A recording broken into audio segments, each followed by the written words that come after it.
Hi, everybody. Mike Sheila with Advantage Industries, Director of Marketing and Business Development.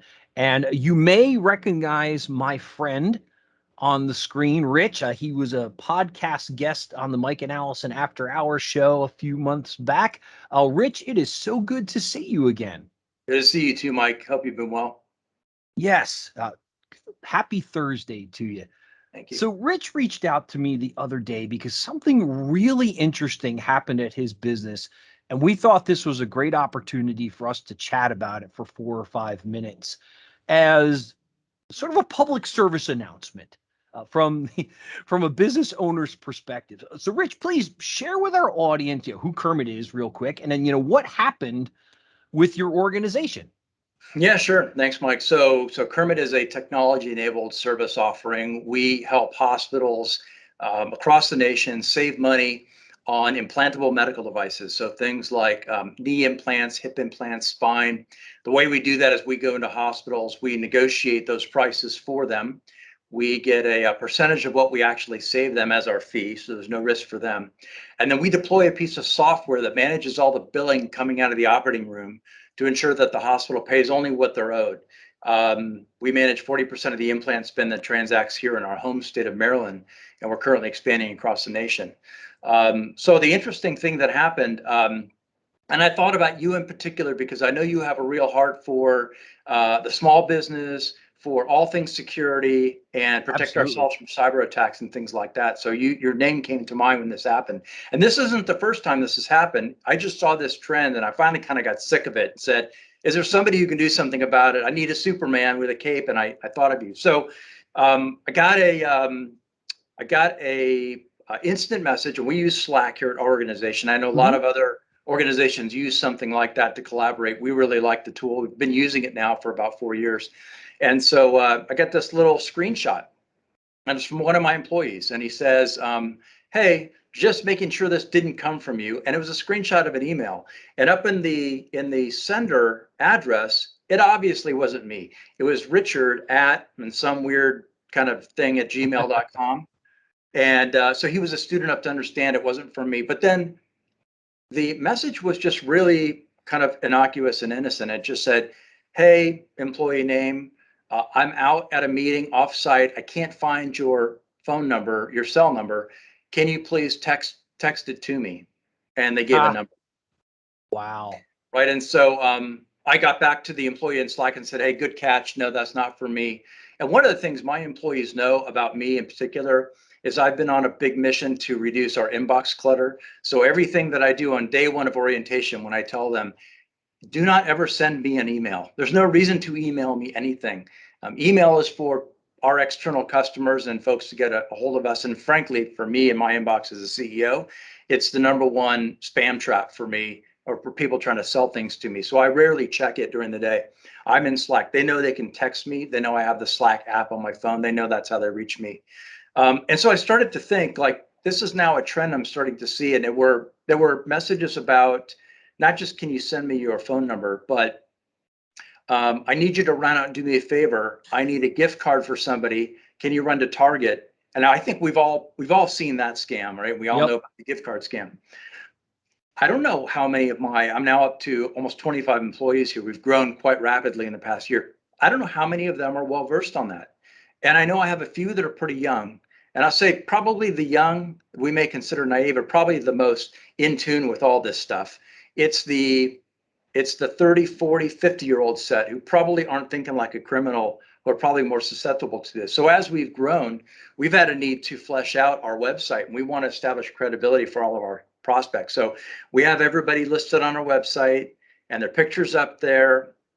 And if you figure out or reverse engineer how to reach us by email, it's pretty easy to do. And so somebody can figure that out and they get a message out. I think that there may be bots or other things crawling our website. You could probably tell me more about that, where if we make an update to our website, it may alert somebody who's interested in that. They come in and see, okay, so we recently updated our website with a lot of staff profiles. And after that, we started to get a lot of these emails inbound. They never come to me, right? They're targeted toward my staff and they're impersonating me.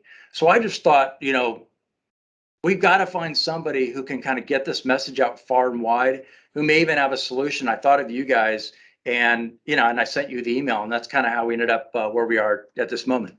Yeah, well, I'm glad that you did, because you bring up something that we spend a tremendous amount of time educating people on. So I'll break it down into a few pieces here. The first piece is most small businesses, and I will define a small business for our conversation as 200 employees or less, have never voluntarily had a cybersecurity audit done of their business. And I use the word voluntarily because if you've been in a breach, well, you've been through an audit because you were made to.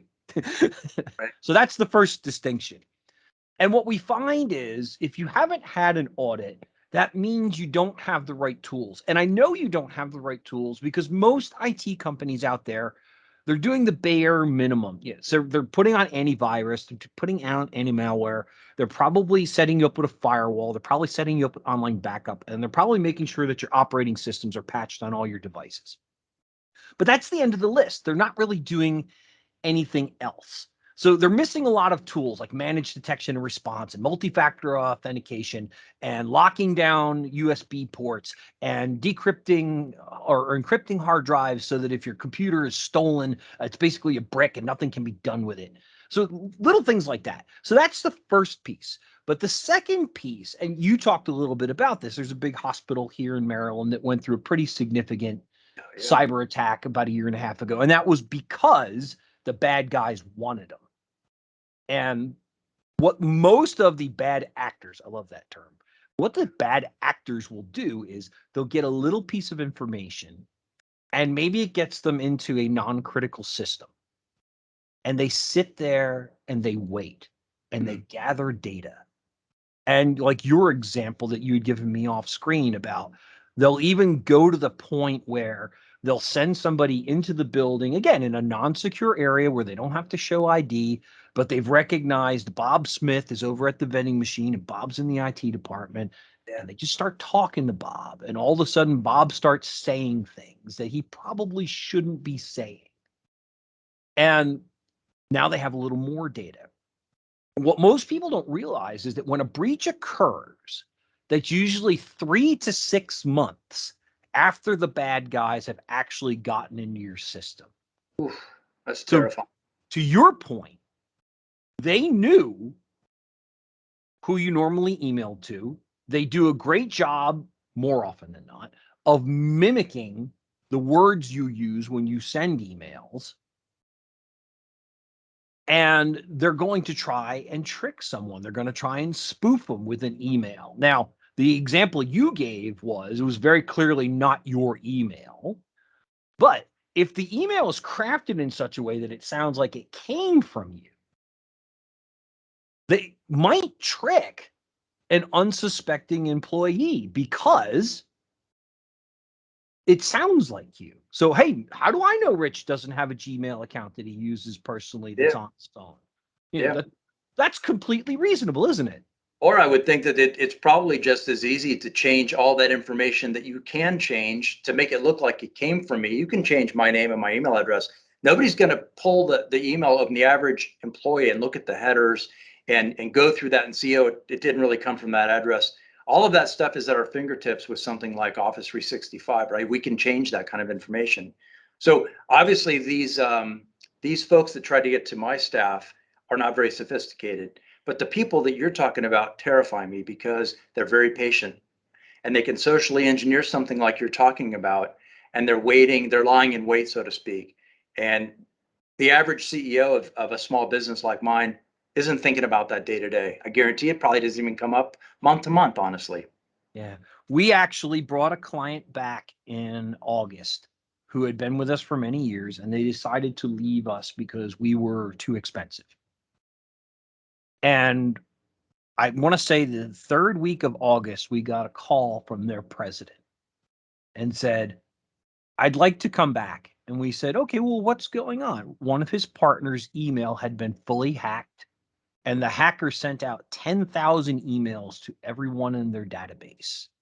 It was a massive breach. And the IT company that they were working with thought they locked it down.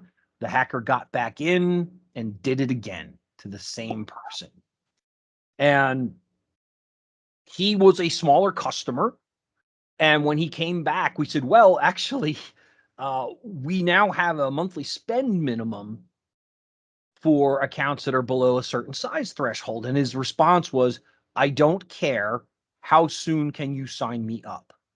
So we talked through some logistics of what the new process looked like, what the price points were. He said, great, send me the contract. I will sign it tonight. Now, I tell stories like that, and people are like, oh, well, it's not going to happen to me. Right. It is going to happen to you, because here's the thing.